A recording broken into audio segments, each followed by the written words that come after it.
रात के 1 बजे जब पूरी दुनिया नींद की आगोश में थी, तब जम्मू कश्मीर में आसमान से मौत बरस रही थी।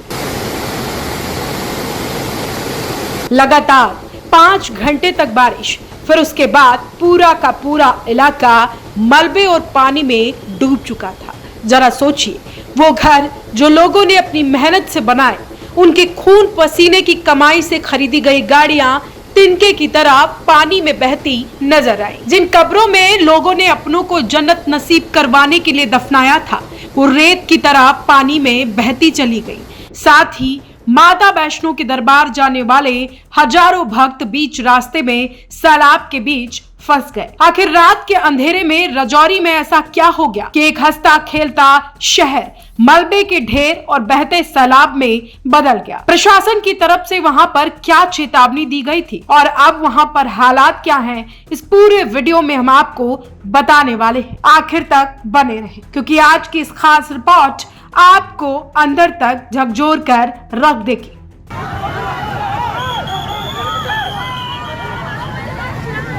सबसे पहले बात करते हैं जम्मू के राजौरी की, जो इस आसमानी आफत में सबसे ज्यादा प्रभावित हुआ। दरअसल रात के तकरीबन 1 बज रहे थे, तभी आसमान में तेज बिजली कड़कने के साथ बारिश की शुरुआत हो जाती है और सुबह 6 बजते बजते इस भयानक बारिश की वजह से राजौरी दरहाली का जलस्तर अचानक बढ़ गया और खतरे के निशान को पार कर मटमैला पानी सीधा बेला कॉलोनी में उन लोगों के घरों तक पहुंच चुका था जो सो रहे थे।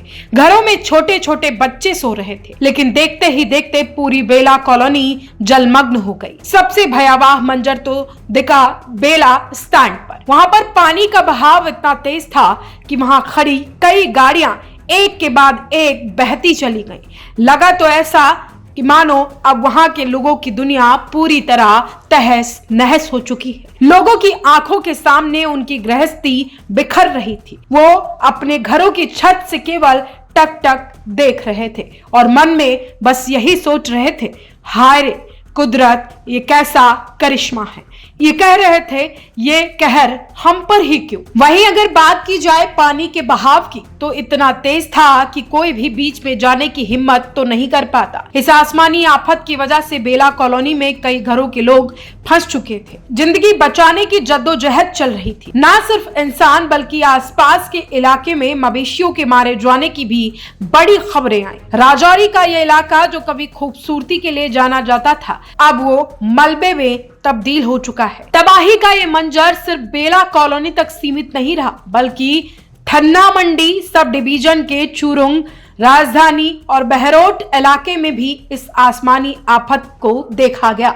बहरोट में एक क्रशर यूनिट में काम करने वाले कई मजदूर बाढ़ के पानी में फंस गए, जिन्हें निकालने के लिए रेस्क्यू ऑपरेशन चलाया जा रहा है। आसमानी आफत यही नहीं थमी। राजौरी के मंजाकोट तहसील के कोटली, तलाबन और गोलीनारी इलाकों में बादल फटने की भी खबरें आई। बादल फटने का मंजर कुछ ऐसा था जिसे देख लोगों के पैरों तले जमीन खिसक गई। बादल फटने से आई बाढ़ इतनी भीषण थी कि वहां के स्थानीय कब्रिस्तान पूरी तरह बहकर पास के नाले या धारा में समा गए। कई पुरानी और नई कब्रें सैलाब में बहती चली गई। वहीं अपनी आंखों से अपनों की कब्रों को यूं बहता देख लोग अपने आंसू नहीं रोक पाए। एक तरीके से उनके लिए ये बहुत बड़ा सदमा था। यहाँ गाड़ियां कबाड़ बन चुकी हैं और पानी के तेज बहाव के चलते कईयों के आशियाने जमींदोज हो चुके हैं। इतना ही नहीं, इतना सब कुछ होने के बाद आपके मन में भी सवाल उठ रहा होगा कि इस आसमानी आफत का क्या पहले से किसी को कोई अंदाजा नहीं था?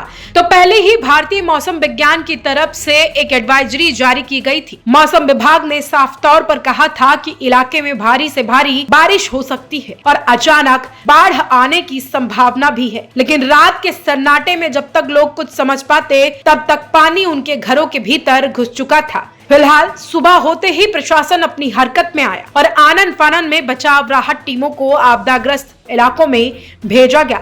सुबह से लगातार टीमें बाढ़ में फंसे हुए लोगों को सुरक्षित जगह पर पहुंचा रही हैं। इतना ही नहीं, जिला प्रशासन की तरफ से एक अपील भी स्थानीय लोगों से की गई कि जो लोग नदियों और नालों के आसपास निचले इलाके में रह रहे हैं वो वहां से तुरंत ही निकल जाएं और पूरी तरह सावधानी बरतें। अगर वही राजौरी से थोड़ा आगे बढ़े तो खराब मौसम और लगातार हो रही मूसलाधार बारिश की वजह से मां वैष्णो देवी की यात्रा को भी रोकना पड़ रहा है। वजह कई जगहों पर चट्टानें टूट टूट कर गिर रही हैं। कंकड़ पत्थर के साथ तमाम जगह मलबा भी गिरने की खबरें आ रही हैं। वहीं भैरव घाटी मार्ग पर भी हल्का भूस्खलन हुआ है। भैरव घाटी मार्ग वही जहां से पैदल मां वैष्णो देवी की यात्रा लोग करते हैं। यही वजह है कि सुरक्षा के चलते अब सब कुछ, चाहे वो बैटरी कार हो या हेलीकॉप्टर सेवा, घोड़ा, पिट्ठू और पालकी, सब कुछ रोक दिया गया है। अभी हालात ऐसे हैं कि कटरा के जितने भी रजिस्ट्रेशन काउंटर हैं उन्हें बंद कर दिया गया। इस वक्त कटरा में तकरीबन 15,000 श्रद्धालु यात्रा शुरू होने का इंतजार कर रहे हैं। वहीं दूसरी तरफ जम्मू कश्मीर नेशनल हाईवे पर भी बारिश का असर